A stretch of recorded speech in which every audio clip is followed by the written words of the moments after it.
kita berdoa. Terima kasih Bapa, terima kasih Yesus untuk segala kasih dan kebaikan kemurahan Tuhan yang Tuhan berikan kepada kami sampai dengan pagi hari ini. Kami boleh bangun dengan selamat, dengan tidak kekurangan suatu apapun. Kau temani kami sepanjang malam istirahat ini.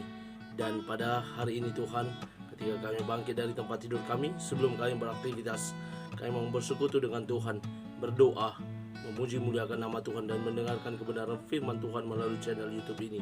Berbicara bagi kami Tuhan, karena kami telah siap untuk mendengarkan kebenaran firman Tuhan. Dalam nama Yesus kami sudah berdoa dan mengucap syukur. Amin. Shalom ibu bapak saudara terkasih dalam nama Tuhan kita Yesus. Semangat pagi.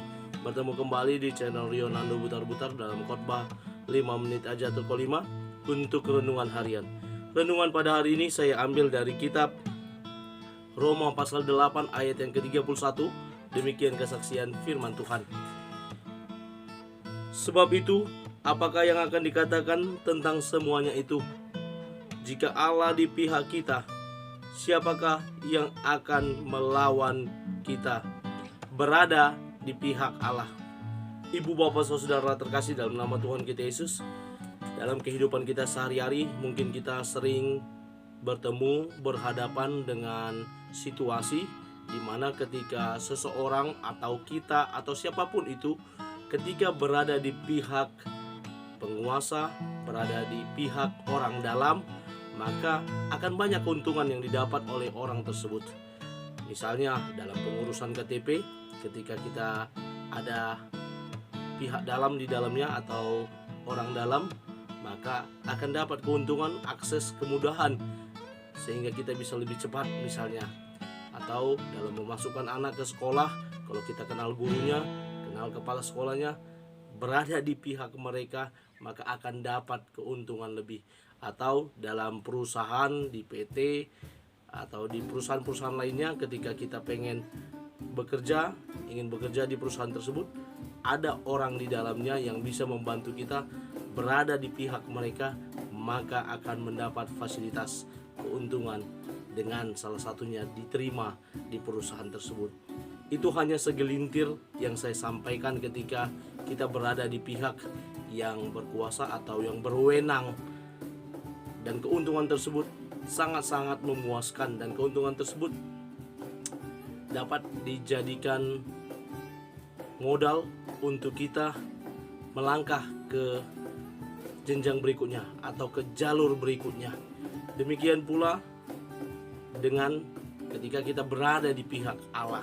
Sebagaimana dalam nats ini, ketika kita berada di pihak Allah, di mana saya memilih judulnya berada di pihak Allah adalah suatu situasi di mana menguntungkan kita sebagai orang-orang percaya. Mengapa saya katakan menguntungkan? Yang pertama dikatakan dalam nats ini, sebab itu apakah yang akan dikatakan tentang semuanya ini? Apa yang akan dikatakan oleh orang lain ketika kita berada di pihak Allah? Banyak orang yang akan membantu kita ya ketika kita berada di pihak Allah. Ketika kita berada di pihak Allah, maka banyak orang yang menyenangi kita, banyak orang yang menyukai kita, walaupun ada juga sebagian yang memang yang tidak menyukai. Vergilius, seorang penyair Yunani, berkata, nasib baik berpihak pada yang berani.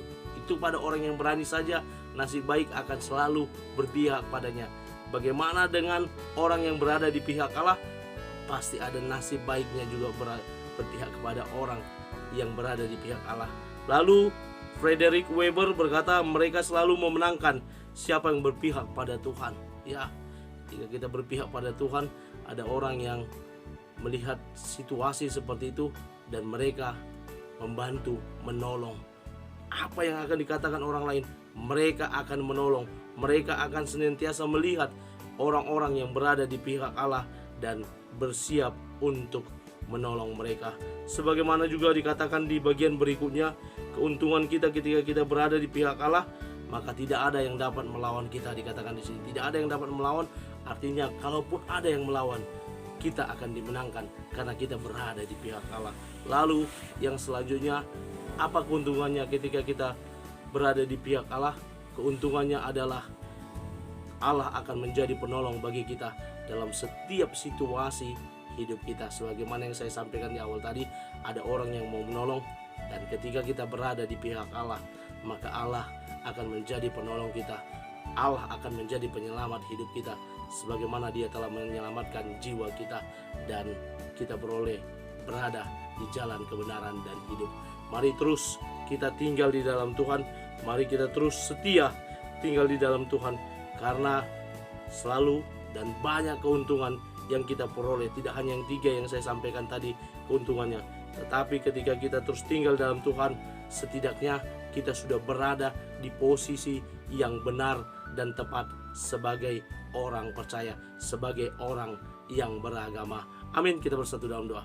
Terima kasih Bapa untuk firman-Mu yang telah kami dengarkan. Mampukan kami untuk menjadi para pelaku kebenaran firman Tuhan, di mana kami berada di pihak Allah, dan kami boleh tinggal terus di dalamnya, dan kami berada di posisi yang benar dan tepat. Kami mulai hari ini di dalam dan demi nama Tuhan Yesus Kristus, kami sudah berdoa dan mengucap syukur. Amin. Selamat beraktivitas.